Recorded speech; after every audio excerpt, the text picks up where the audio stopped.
police! Bonjour la police! Bonjour la police!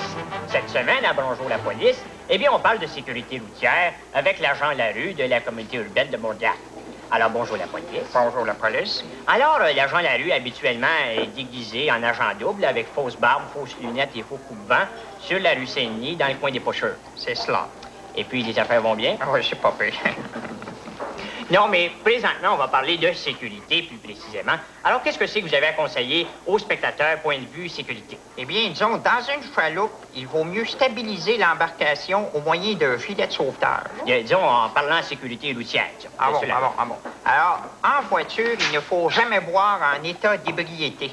D'ailleurs, nous, dans la police, on fait passer des tests, là. Alors, si on arrête le conducteur et on le fait souffler ici dans une balloune... Gradué. Et si le test s'avère positif, eh bien, on le fait souffrir dans un bottin téléphonique. Rappelez-vous qu'il est toujours mieux de se faire tapocher par un policier sous de la CUM que d'être sous puis de se faire tapocher par un policier de la Sûreté du Québec. C'est cela. Bon, eh bien, qu'est-ce que c'est que vous avez à dire sur les jeunes qui font de l'autostop? Eh bien, disons qu'on peut faire de l'autostop, mais seulement avec des gens qu'on connaît. Mais disons, une situation, là, on sait ici la nuit, on se promène sur le bas de la route, il y a une personne avec un bidon d'essence qui fait des grands signes de bras pour arrêter, là. Qu'est-ce qui se passe? Un bidon d'essence, ça peut être une arme offensive. On n'arrête pas, on poursuit son chemin. Alors, vaut mieux laisser ça à la police. Ah, nous aussi, on poursuit notre chemin, on n'arrête pas non plus. Non? Ah, ben, très bien.